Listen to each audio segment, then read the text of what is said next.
کیسے ایک اکیلے انسان نے پورے امریکہ کو ہلا کر رکھ دیا اور اس کے بعد اچانک ایسے غائب ہوا کہ آج تک نہ اسے زندہ یا مردہ پکڑا جا سکا اور نہ ہی دیکھا جا سکا۔ دا ریڈل نیوز نیٹ ورک پر خوش آمدید ناظرین، یہ واقعہ 24 نومبر 1971 کو امریکہ کے پورٹ لینڈ ایئرپورٹ سے سٹارٹ ہوا، جس میں بظاہر بزنس مین نظر آنے والے ایک شخص نے پورٹ لینڈ سے سیٹل کا ٹکٹ بک کروایا اور سیدھا جہاز کی طرف بڑھنے لگا۔ اس وقت امریکہ میں ڈومیسٹک فلائٹس پر کسی قسم کی پابندی نہیں تھی، نہ تو پیسنجرز کا لگیج چیک کیا جاتا تھا اور نہ ہی ان کی آئیڈینٹی۔ ڈین کوپر نامی یہ شخص جہاز کی آخری نشست پر بیٹھ گیا۔ اس نے اپنے لیے ایک ڈرنک آرڈر کی اور ساتھ ہی اسموکنگ کرنے لگا۔ یاد رہے اس وقت پلین میں اسموکنگ کرنا بھی الاؤ تھا۔ ناظرین، یہ Northwest Orient airline کا طیارہ بوئنگ 727 تھا، جس میں ڈین کوپر کے علاوہ 35 پیسنجرز سفر کر رہے تھے۔ اس طیارے کو پورٹ لینڈ سے 45 منٹ میں سیٹل میں لینڈ کرنا تھا۔ طیارے کے ٹیک آف ہوتے ہی ڈین کوپر نے اپنے پیچھے بیٹھی ایئر ہوسٹس کو ہنستے ہوئے ایک چٹھی تھما دی۔ جب ایئر ہوسٹس نے اس چٹھی کو پڑھا تو جیسے اس کے پیروں تلے زمین ہی نکل گئی ہو۔ اس چٹھی پہ لکھا تھا، miss I have a balm here and I would like you to sit by me. Miss, میرے پاس بام ہے اور میں چاہتا ہوں آپ میرے برابر میں بیٹھ جائیں۔ ایئر ہوسٹس ڈین کوپر کے برابر میں بیٹھ گئی۔ ڈین کوپر نے اسے اپنے سوٹ کیس میں سے بام دکھایا اور 3 شرائط رکھیں۔ ڈین کوپر کو $2 لاکھ کیش، 2 پیراشوٹ اور سیٹل ایئرپورٹ پر پلین ریفیول ٹینک چاہیے تھا۔ ایئر ہوسٹس اس کی تمام شرائط سننے کے بعد پائلٹ کیبن میں گئی اور پائلٹس کو سب بتایا۔ اس کے بعد ایک دوسری ایئر ہوسٹس ٹیلی کام لے کر ڈین کوپر کے برابر میں بیٹھ گئی اور ڈین کوپر اور پائلٹس کے درمیان رابطہ قائم کیا۔ ناظرین، یہ امریکہ کی ہسٹری میں ہونے والا سب سے پہلا پلین ہائی جیک تھا اور اتھارٹیز نے ڈین کوپر کی تمام شرائط ماننے کا فیصلہ کیا۔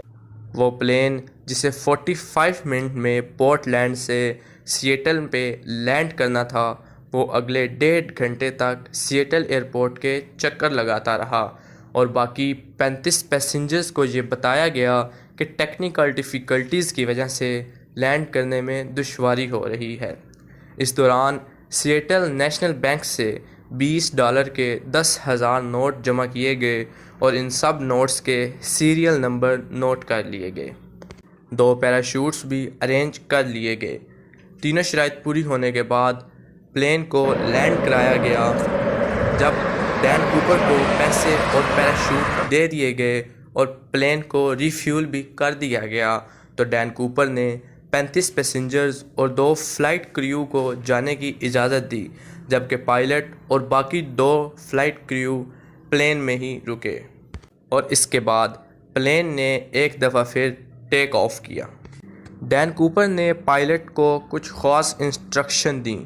وہ چاہتا تھا کہ پلین کے لینڈنگ گیئرز اور فلیپس کھلے رہیں، پلین کا الٹیٹیوڈ 10,000 فیٹ ہو اور پلین کی سپیڈ 320 کلومیٹر پر آور ہو اور پلین سیدھا میکسیکو سٹی جائے۔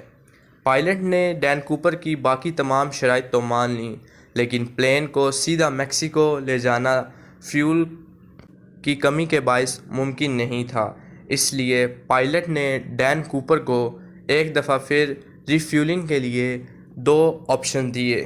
ان میں ایک آپشن تھا رینو اور دوسرا فینکس۔ ڈین کوپر رینو کے لیے راضی ہو گیا۔ اس کے بعد ڈین کوپر نے اپنے برابر میں بیٹھی ایئر ہوسٹس کو پائلٹ کیبن میں جانے کا کہا۔ جب ایئر ہوسٹس پائلٹ کیبن کا دروازہ بند کر رہی تھی تو اس نے صرف اتنا دیکھا کہ ڈین کوپر اپنی کمر پر کچھ باندھ رہا تھا۔ اس کے بعد پلین کا اسٹیئر کیس اوپن ہوا اور ڈین کوپر نے چھلانگ لگا دی۔ اس کے 3 گھنٹے کے بعد جب پلین رینو میں لینڈ ہوا تو پلین کی مکمل تلاشی کی گئی۔ نہ تو وہاں پر ڈین کوپر ملا، نہ پیسے ملے اور نہ ہی کوئی بام ملا۔ ایف بی آئی کو پلین میں سے جو ملا وہ تھا ڈین کوپر کی ٹائی، کچھ سگریٹ برڈز اور 2 میں سے 1 پیراشوٹ جو ڈین کوپر اپنے پیچھے چھوڑ گیا تھا۔ ایف بی آئی کو ڈین کوپر کو تلاش کرنے کے لیے وہ ایگزیکٹ لوکیشن جاننی تھی جہاں پر ڈین کوپر نے چھلانگ لگائی۔ ناظرین، یہ سب جاننا اتنا مشکل نہیں تھا کیونکہ airplane autopilot mode پہ تھا، یعنی جس ٹریک پہ وہ چل رہا تھا وہ پہلے سے ڈیسائیڈڈ تھا اور نون تھا۔ پلین کی سپیڈ اور الٹیٹیوڈ تو پہلے سے ہی پتہ تھا، ساتھ ہی ساتھ فلائٹ ریکارڈر کی مدد سے یہ پتہ چلا کہ پلین کا اسٹیئر کیس 8:10 پر اوپن ہوا۔ ان سب انفارمیشن کو مد نظر رکھتے ہوئے ایک ڈراپ زون ایریا بنا لیا گیا۔ لینڈ سرچنگ ٹیم نے اس ایریا کو پوری طرح چھان دیا، لیکن نہ ہی ڈین کوپر ملا، نہ ہی کوئی پیسے اور نہ ہی بام۔ جس ایریا میں یہ سرچ ٹیم کام کر رہی تھی اس ایریا میں انتہائی سخت سردی تھی اور لینڈ سرچنگ ٹیم کا یہ ماننا تھا کہ ڈین کوپر مر گیا ہوگا۔ امریکہ کی تاریخ میں یہ پہلا کیس تھا جس میں ایف بی آئی نے عوام سے مدد لینے کی مانگ کی۔ ایف بی آئی نے ڈین کوپر کا اسکیچ بنوایا اور تمام نوٹس کے سیریل نمبر نیوز پیپر میں پرنٹ کروا دیے، لیکن 9 سال تک اس کیس میں کوئی پیش رفت نہیں ہوئی۔ 9 سال کے بعد واشنگٹن میں کولمبین ریور کے پاس ایک بیچ ہے جسے ٹینا بار بیچ کہا جاتا ہے، جہاں پر ایک لڑکا اپنے پیرنٹس کے ساتھ انجوائے کرنے گیا ہوا تھا۔ اس لڑکے کو بیچ کے پاس کھیلتے ہوئے $20 کی 3 نوٹوں کی دتھیاں ملیں جو ٹوٹل $5,800 بنتی تھیں۔ لڑکے کے پیرنٹس ان کو لے کر ایف بی آئی کے پاس چلے گئے۔ ان نوٹس کے سیریل نمبر ان نوٹس سے میچ ہو گئے جو کہ ایف بی آئی نے ڈین کوپر کو دیے تھے، لیکن حیران کرنے کی بات یہ تھی کہ یہ بنڈلز ڈراپ لوکیشن سے 27 کلومیٹر دور ملے۔ پہلے پہل یہ سوچا گیا کہ یہ پیسے ڈین کوپر سے ہی گرے ہوں گے اور ڈراپ زون میں موجود لوئس ریور سے بہتے ہوئے یہ پیسے کولمبین ریور میں آ گئے ہوں گے، لیکن بعد میں یہ نوٹس کیا گیا کہ اس ریور کی ڈائریکشن تو اپوزٹ ہے، یعنی یہ پیسے کسی بھی صورت لوئس ریور سے بہہ کر کولمبین ریور تک نہیں آ سکتے۔ اور ساتھ ہی ساتھ یہ نوٹس کیا گیا کہ 1974 میں یعنی ہائی جیکنگ کے 3 سال کے بعد ٹینا بار بیچ پر ایکسٹرا ریت گرائی گئی تھی اور یہ پیسے اس ریت میں سے ملے تھے۔ یہ مانا جانے لگا کہ ہو سکتا ہے ڈین کوپر یا اس کے کسی دوست نے ان پیسوں کو ہائی جیکنگ کے 3 سال کے بعد آ کر اس ریت میں خود دفن کیا ہو تاکہ وہ کیس کو مزید پیچیدہ بنا سکیں۔ 9 سال کے بعد یعنی 1980 میں اس کیس میں ہونے والی اس پیش رفت نے ایف بی آئی کو اور زیادہ الجھا کے رکھ دیا۔ کچھ لوگوں کا یہ ماننا تھا کہ ڈین کوپر کوئی ٹرینڈ ملٹری کمانڈو تھا، کیونکہ جو پیراشوٹ وہ اپنے ساتھ لے کر گیا تھا وہ ایک ملٹری پیراشوٹ تھا اور اس کو آپریٹ کرنا اس پیراشوٹ سے مشکل تھا جو وہ اپنے پیچھے چھوڑ کر گیا تھا۔